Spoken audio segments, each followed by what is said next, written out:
Hi guys, Miss G here.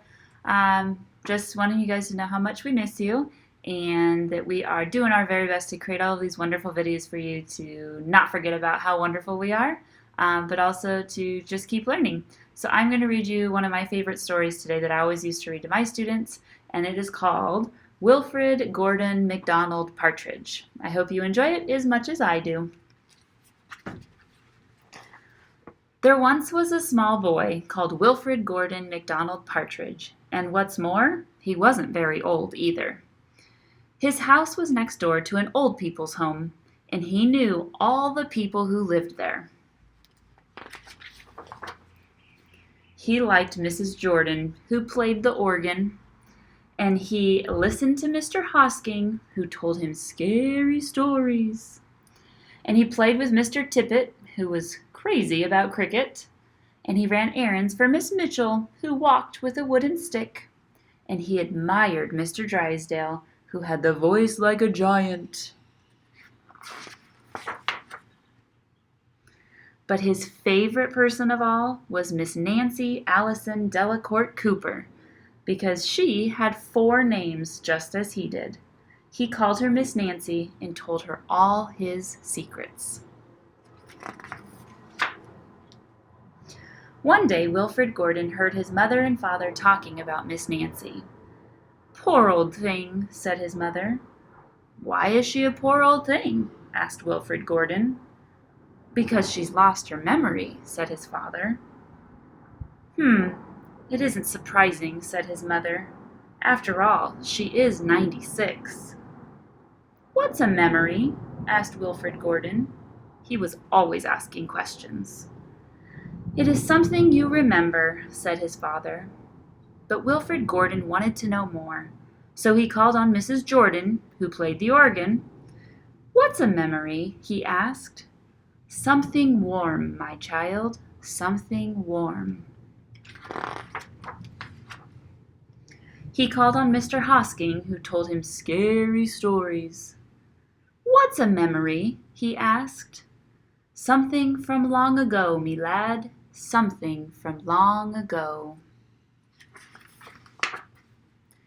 He called on Mr. Tippet, who was crazy about cricket. "What's a memory?" he asked. "Something that makes you cry, my boy, something that makes you cry." He called on Miss Mitchell, who walked with a wooden stick. "What's a memory?" he asked. "Something that makes you laugh, my darling, something that makes you laugh." He called on Mr. Drysdale, who had a voice like a giant. "What's a memory?" he asked. "Ah, something as precious as gold, young man, something as precious as gold." So, Wilfrid Gordon went home again to look for memories for Miss Nancy, because she had lost her own. He looked for a shoebox of shells he had found long ago last summer and put them gently in a basket. He found the puppet on strings, which always made everyone laugh, and he put that in the basket too. He remembered with sadness the medal which his grandfather had given him, and he placed it gently next to the shells. Next, he found his football, which was as precious as gold. And last of all, on his way to Miss Nancy's, he went into the hen house and took a fresh, warm egg from under a hen.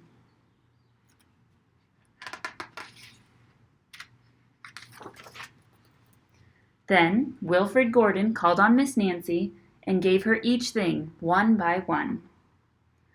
"What a dear, strange child to bring me all these wonderful things," thought Miss Nancy. Then she started to remember. She held the warm egg and told Wilfrid Gordon about the tiny speckled blue eggs she had once found in a bird's nest in her aunt's garden. She put a shell to her ear and remembered going to the beach by tram long ago, and how hot she had felt in her button-up boots.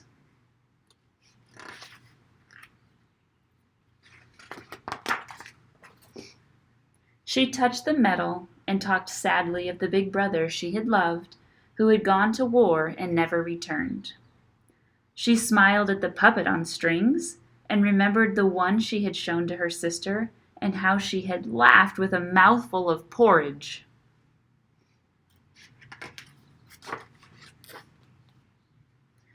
She bounced the football to Wilfrid Gordon and remembered the day she had met him and all the secrets they had told. And the two of them smiled and smiled because Miss Nancy's memory had been found again by a small boy who wasn't very old either. And that, my friends, is the wonderful story of Wilfrid Gordon McDonald Partridge. And if you'd like, you can take the AR quiz. There's your number right there, 20357. I hope you enjoyed this as much as I do. Remember that my memory is not going to forget you, and hopefully your memory won't forget all of the wonderful people at Cabot Yerxa that love you dearly. And we look forward to seeing you soon.